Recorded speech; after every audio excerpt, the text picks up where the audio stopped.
Welcome to tonight's webinar, How to Analyze and Refute Other Religions Using the Bible and Logos Bible Software.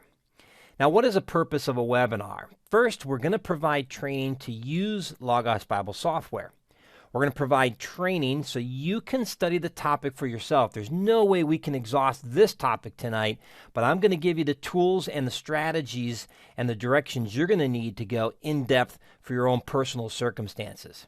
We're going to provide biblical insights related to the topic along the way. We're going to provide a personal book. It's a manual that is integrated into Logos to equip yourself and others. Let me bring that up so you can see that personal book. So I'm going to expand this a little bit so you can see the table of contents. So you can see this is a Logos book. It's fully searchable. All the links are live. We have the menu here, a table of contents, and where there's specialized searches or key passages, we're going to have those all integrated in here. These are my notes, and this makes it really great. It's like here's all these searches we've got built in. So very excited for the personal book. I think you're going to find this extremely useful and helpful as we go forward. Also, the webinar is a little different than the training videos. The webinar is very fast-paced. We include a lot of information to increase the training value. The training videos, like the Logos 6, are done in a studio, not before a live audience, and so we go a little bit slower pace, really at your pace. So some items you can follow along, others just sit back and watch. And all webinars are recorded and edited. So what are tonight's topics? Well, first we're going to have the introduction. That's what we're doing right now. We're going to cover a few recommended but not required resources that are available in the Logos library on this topic. We're going to talk about worldview, apologetics, and evangelism. What is the difference? We're going to talk about how to recognize the soil that as you evangelize and witness. We're going to talk about how to determine their biblical worldview or lack of a biblical worldview. And then we're going to show you how to do a background study for any religion. And then we're going to show you some special techniques to go further with Logos Bible software. So let's go ahead and get started right away. And let's cover some key books right out of the gate. I think this is really important.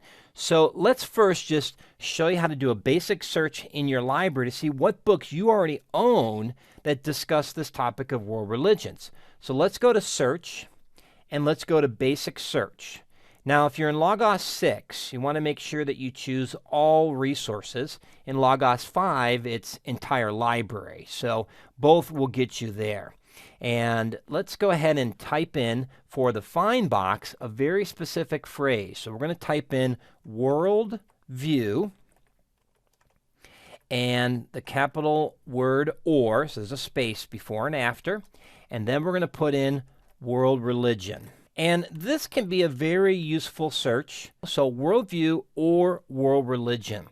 Now, if you had some specific religions in mind, certainly you could put another or and do that.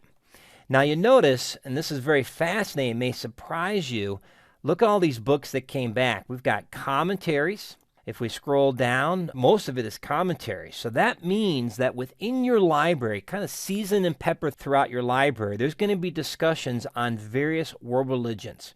For example, you can see world religions in here in the search results, what is apologetics, etc. If we take out worldview in our search and let's just limit it to world religion, we'll probably get a whole bunch less hits. Yeah, here we go. And now if we go in here, now we got world religions. And this is really important when you talk about this topic because sometimes commentaries will just lump all the world religions and deal with it from that perspective. Some will actually name some specific ones, or like here's a commentary that says, this is the distinctive of Christianity among the world religions. So this is going to give you some really interesting comments from a verse-by-verse strategy. So again, just to give you a picture of what is possible, again, we're going to narrow these searches even further, but I wanted to expose this to you. Let's go to the next one, and just on a side note, as you open up books in your library, there's a handy feature in Logos. I always like to show this, so I'm just going to open up a couple books just to keep things simple. So here I have the New American Standard. I have the Bible Knowledge Commentary, and I'm going to open up the New Treasury of Scripture Knowledge as well and bring that into the workspace, into the layout. Now here we have 3 books. Now if you go to Documents and you click on Documents, and you click on Bibliography, you have a new bibliographic document. Now, this is something to have open in the background. So as you're going through, let's say, your books, and you're clicking and you're reading, you're saying, oh, that's good. You want to keep all the books you want opened, and then all the books you don't want, you want to close. Then what you're going to do is you come at the end of this process to the bibliographic tool. You click on the resource panel or the menu, and you'll see an option here. Well, actually, there's another way to do it, is click the Add button up here at the top. And if you click the Add button, there's this wonderful option called All Open Resources. So what we're going to do is we're going to select All Open Resources. And then what it does is it brings in the bibliographic data. In this case, we got 4 books. Now, here's the key. If you go over to the resource panel, you can do Save as Collection. And what it's going to do is populate those books into a collection, which then you can label and you can research off of. So as you're studying and you're identifying very valuable related resources to this topic of world religions, you want to add this to a collection. That way, for all future study, you can search those books rather than your whole library. This will greatly simplify your searches, give you fewer results and results that are more targeted to the topic that you're studying. So this is a great, great example. So let's go ahead and close down the collection and close down these extra books. And let's continue with the next step. Now let's talk about some recommended books that I think are going to be very helpful. This first one, let me bring in the internet browser here so you can see this. And we're just going to spend about 10 minutes on some key books because Logos does have some wonderful resources on this topic. So let me go ahead and log myself out so that we've got the proper pricing there. Okay, so the first one is Cults, World Religions, and the Occult. Very, very useful book. Let me open that in Logos so you can see it. So what's going on here, in fact, let me maximize this so it'll be easier to further remove from that, is a philosophical discussion. These are the moral, these are the ethical types, the theoretical, the worldview questions. And again, this may be your starting point, and you're going to drive from philosophy to spiritual to Christian. But I want to show you this kind of system of thought because everyone is a little bit different. Then there's indifferent discussions. These are no spiritual interest, neutral topics, non-moral, non-spiritual. They just want to talk to the weather about you. And as you try to go to the philosophical, the spiritual, or the Christian, they deflect. They don't want to talk about it. Recognize that. And then, of course, there are the hostile discussions. Now, hostile can be in 2 ways. They completely shut you down and have no desire to have any conversation whatsoever, or it's the exact opposite. They come at you full steam with all the arguments, all the anger, and they want to put up a fight. They want to really, really get into it. These are really the 5 types of conversations. So my strategy is really twofold. I tend to start off with the indifferent and then work my way to the philosophical, the spiritual, the Christian, if I've got a lot of time. If I don't have a lot of time, then I just start off sometimes with the gospel with Christian, and then I work my way off. So sometimes I start with the gospel, sometimes I start with the indifferent. It just depends on the situation, and I work one way or the other. So if I start indifferent, I'm moving towards the gospel.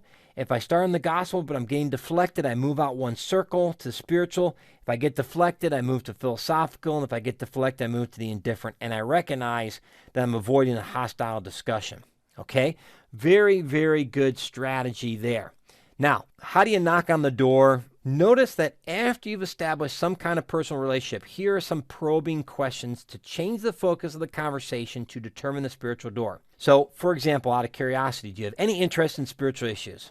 And have them talk about it. The more information you can get from them, the more opportunity you'll have to choose specifically where to go. This is a yes-no question and immediately gauges their interest. A no response should be followed up with the next question. Why or why not are you pursuing spiritual issues? And again, listen for their motive and their key reasons. If they are following some non-Christian path, see the next question. Okay, so they're spiritual, but they're not Christian spiritual. Any reason Christianity is not an option? This is a loaded question, and you're going to get a lot of information here. Look for an experience or wrong thinking about Jesus, Bible, and Christians in general. I can't tell you how many times in conversations people have had a wrong view of Christians, a wrong view of God, a wrong view of the Scriptures, and a wrong view of Christ. And that's why they've pursued something else to fill that hole that God has put in them. Now, unless they are truly hostile, move to the next question to focus the question on Jesus. Have you considered who Jesus is and why he came? This brings the presentation back to what really saves, who Jesus is and why he came. This is going to bring out the cross, the resurrection, all of that. The essence of the gospel is about the person and work of Christ. Now, of course, you're going to deal with additional topics like God, man, sin, Jesus' death, resurrection, salvation, final judgment, heaven, hell. These are the bare essence topics. Now, I've already done a webinar on apologetics where a lot of this stuff I've dealt with. And so I'm not going to cover the same ground so that these webinars can complement one another. So let me go to LearnLogos.com. Let me put in apologetics in the search box. We'll go ahead and search on that. And there's the apologetics.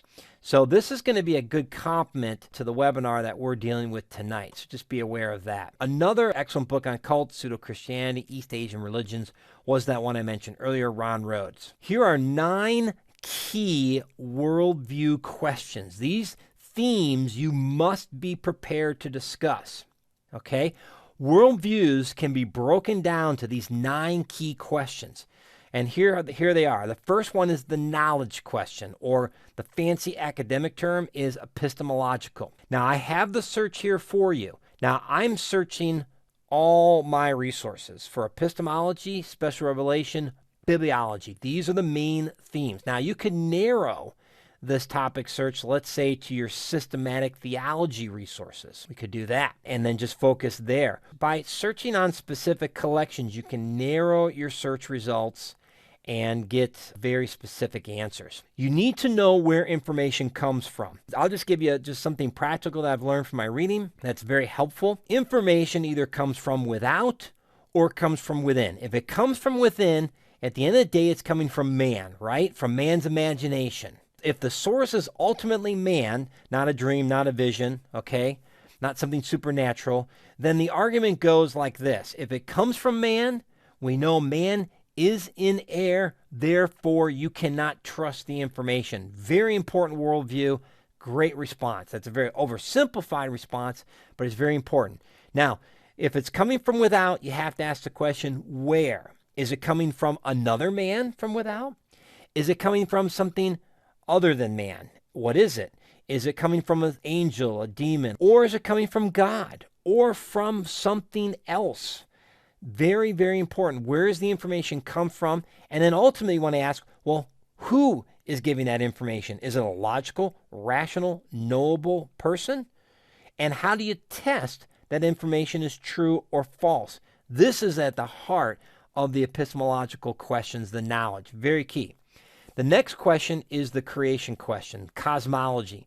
Where did the universe come from? And this will help you find out an atheist right away or someone who holds evolutionary views. Just nails it with this question. If you want to find more information in your library, here's a great little search to run.